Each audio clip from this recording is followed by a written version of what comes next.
You might have seen a lot of College Football 25 gameplay, but you have not seen the presentation gameplay I'm bringing you guys today. And this is all made possible by the EA Creator Network. I put roughly 15 to 20 hours of gameplay into College Football 25, and let me tell you, the attention to detail is incredible. Every time I visited a stadium, even the stadiums that I've played in multiple times, it felt like I was seeing something new. I've talked about it in previous videos, but when I went down to their studio in Orlando, the big mantra that a lot of developers really said is that every team is somebody's favorite team. So let's look at Virginia Tech, for example. I know that a lot of people were bummed that Enter the Sandman wasn't licensed in the game, and I get it. That's frustrating if you're a Virginia Tech fan. The track they have in the game kind of is substituting for that. It's not the same. I totally get that, but it's kind of in a similar vibe, and you can hear it right here. But you'll see the Virginia Tech ROTC kid sitting behind one end zone, and then you're gonna see the band behind the other. The presentation overlay that showcases a top player on your team to watch out for, it starts feeling incredible and really feels like Saturday. But once you're actually in there and you're playing, you have the gameplay going, you're looking at all the detail across of it, and you're realizing that college football is back. Enjoy this big touchdown play I've got here for Virginia Tech against Georgia, followed by a look at Tech's mascot. From the gun, wants to pass. Going for the big play. And it's caught inside the 25. Touchdown, Virginia Tech. Made the grab and finished the deal in the end zone. They strike first. Offense gets on the board and the first passing touchdown. While the traditions for Virginia Tech are honestly pretty widely known, I wanted to try a team like South Carolina that's a good program, not a major program, and I really just wanted to test what EA was saying about every team is somebody's favorite team. When NCAA Football 14 came out, South Carolina was having back-to-back 11-win seasons. And then since then, South Carolina fans don't want to talk about that.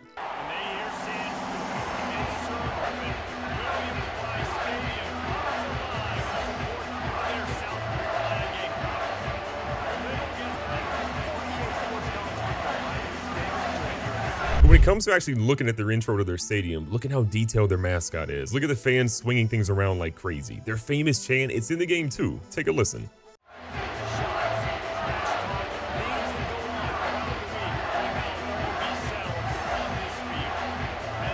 I actually had the chance to chat with a lead senior designer, Christian Brand, on College Football 25, and just ask him a lot of different questions. I also want to give a big shout out to him because this man was on vacation and still did this little interview with me. So again, that just shows the dedication this development team has. Did not need to do that, and I appreciate him for doing it.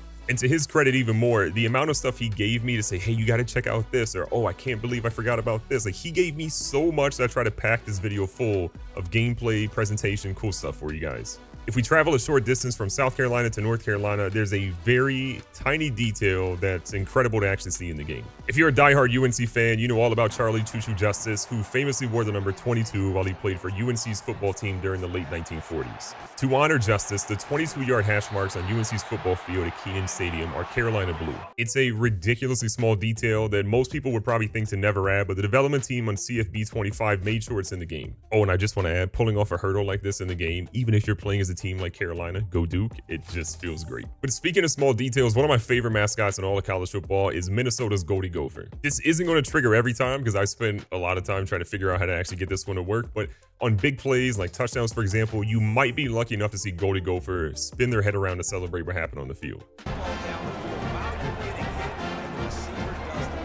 And I can't really talk about mascots without bringing up Western Kentucky's Big Red. Creepy, hilarious, disturbing, even more, I don't even know, but when you're playing Western Kentucky in the Hilltoppers, you're going to see Big Red and those dance moves all the time. See if you can spot Big Red on this Western Kentucky drive. Oh, he's looking to throw. Throwing right. This guy can throw it. Fires to the right. It's caught downfield. He wants to throw. A few touchdown passes, they're just not quite able to make the plays they need to against the pass. Grabs it inside the 15, and he ran away from the crowd, and he'll take it in. Touchdown, Tiger. Man, that's the play this kid has been running. Ever spy a guy, I'm looking back, locating the football, making the catch. Going back to what I was talking about when I spoke with Christian from the development team about sort of how they did a lot of things, he talked about the process of getting mascots right and getting them properly motion captured. For a mascot like Syracuse's Big Orange or Western Kentucky's Big Red, they had to be careful to have these hula hoop contraptions so they really knew like the dimensions of where they needed to play when they were doing these things. So being a fictional mascot that's wearing a costume is like one thing, but how do you actually get a live animal mascot portrayed in the game? That seems more difficult. You can see it right now, but one of my favorite clips they actually showed me is a developer sort of acting like Bevo from Texas and sort of pulling on the reins while other guys are trying to pull him back and hold him back, and he's sort of like giving them the tension. And it seems hilarious watching the motion capture footage, but when you actually see it overlaid with what happens in game and seeing Bevo in the game and how it actually feels and looks pretty realistic, it actually makes sense. Like, they were really smart about how they did this. When you're playing the game, one of my favorite things is, you look on the sidelines or in the end zone, you'll see the mascots vibing, dancing, getting the crowd hyped up, and that's cool. But I even saw Bevo from Texas sitting in this little cage area they have him in, and I was shocked to actually see a live animal there. And speaking of Texas, here's a nice little drive I put together where you see a little touchdown at the end with their touchdown cannons going off. Back to pass, it's Ewers. Looking for the score. And he got it. He'd love to take it off of his foot and convert the first down. Caught in the backfield, it's Baxter. Quarterback trying to get a read. Looking to the big tight end. Touchdown, Texas! And they strike first. Are you a big fan of the Ohio State? Well, seeing their drum major and Ohio State's band performing, going through their normal antics was kind of a really cool feature. Like, I lived in Ohio for 6 years, so I saw it a lot on TV. It genuinely gives you that game day Columbus vibe, and it kind of makes you feel like, okay, this is what a visiting team in Columbus has to feel like they're in store for over the next 4 quarters. I talked a lot about major schools and large schools and ones that have big traditions, but what about smaller schools like a Ball State? Well, they still have unique things that kind of help separate them too. So after I put together a nice drive playing as Ball State, their fans started to do their little signature chirp chant, and they have the arm and hand animation too, which again, this is a small school that not a lot of people care about unless they're probably from that region or went to Ball State. And the fact that they even have something detailed for them is great. 26, but they love to convert this third and long. Unloads to the wideout. Motion. Quick pass on the jet motion. Trips looking to pay this one off with a touchdown. And he takes it in for the score.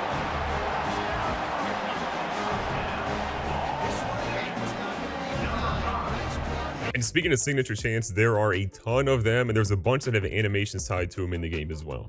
I decided to load up for some reason as Jacksonville State and play against Florida State and see their signatures sort of chant and animations come through, and it is terrifying to be a small school and play against a school like Florida State University. It's kind of what I would imagine it'd be in real life. Here's a look at some of the terror that Florida State University put me through. They'll leave it with him. Plows through the defense. So dangerous once he gets the ball in his hands, and it makes me think back. And then they're able to just explode and burst and take it the distance. This guy right here, Back to throw, it's Uiagalelei. Last time, David, they'd like to be more productive this time around. Yeah, the last time. And the ball's loose. Out. the hands of the defense, who have got to do a better job with ball support. Throws to the wideout. Fires into traffic, intercepted. When I looked at uniforms, one of the first schools I ran to was UCF because I wanted to see if the spatial uniforms are in because they're great. I'm happy to confirm that they are in the game, as well as their smoke cannon celebrations that go off after a touchdown, and you can check that out right here. Off play action on first down. Unloads it downfield. It's complete. A huge pickup. He is after he makes the catch. If I'm on offense, I'm trying to find a lot of ways to get him touches in this game. On the move, it's Jefferson. Buys a little time with his feet. And to the end zone. And the umpire is going in for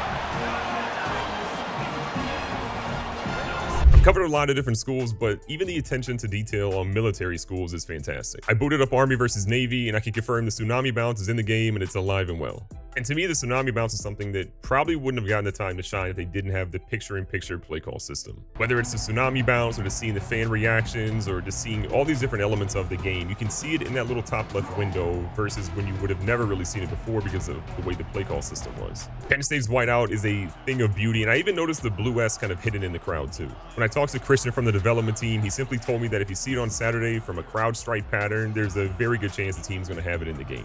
You're going to see a lot of different patterns in the game. I felt from my perspective that a lot of them were triggered in the game through Dynasty mode with Game of the Weeks or rivalry games or just sort of those big moments throughout the year. And to be fair, tons of schools and stadiums now have striped out games for big games or rivalries or whatever it may be, but the way Mountaineer Field looked when I booted it up looked incredible. The fans were going nuts during the stripe out game that I set up between WVU and Penn State. I want you to pay really close attention to this clip here of a field goal going through because at the very end, you hear the sound of the rifle going off after I kick the field goal. And look at at the teammate reaction at the very end of this too. The running back to try to force the defense to adjust.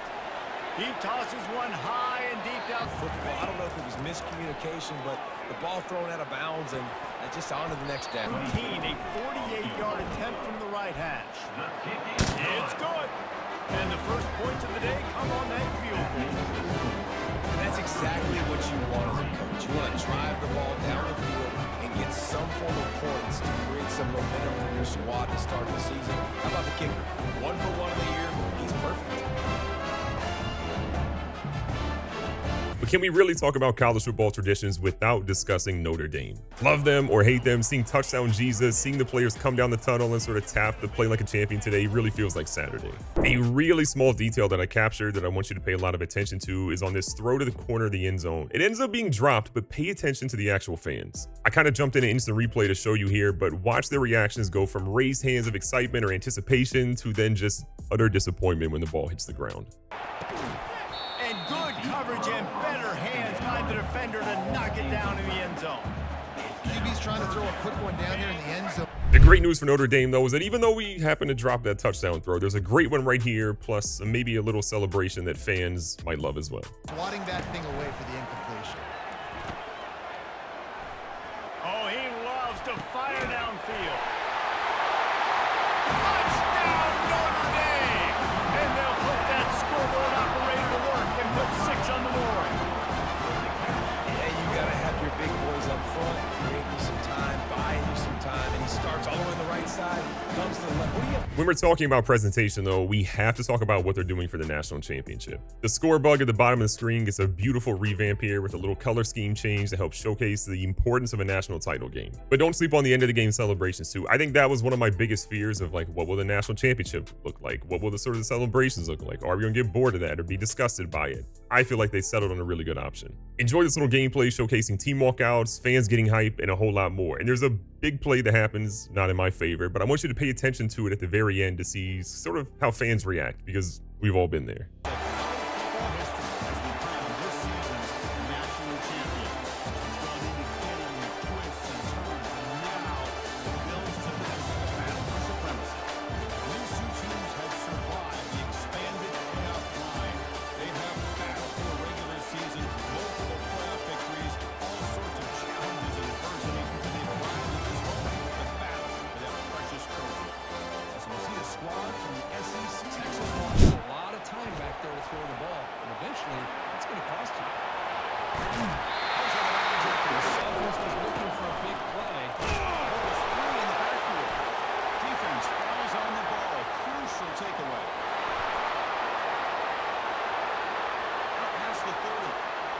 Inside the 10.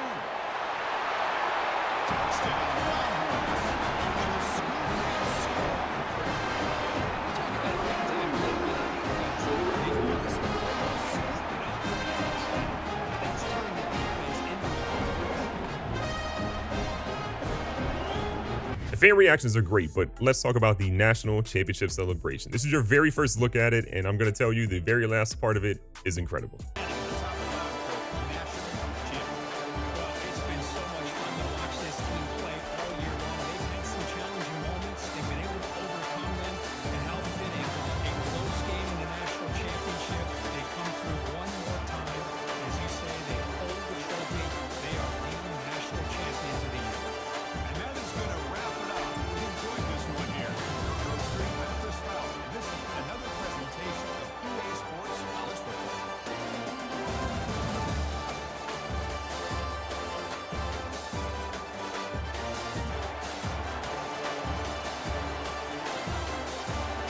Presentation in College Football 25 is a game changer. I'm not saying that it's perfect. I think there are some areas that can definitely improve in. You might see that there are a lot of fans that are very similar throughout some of the cutscenes, but where they netted out with 134 teams, building all this from scratch, I'm extremely happy. Be safe, be smart, tell somebody you love them. Catch you guys on the next one.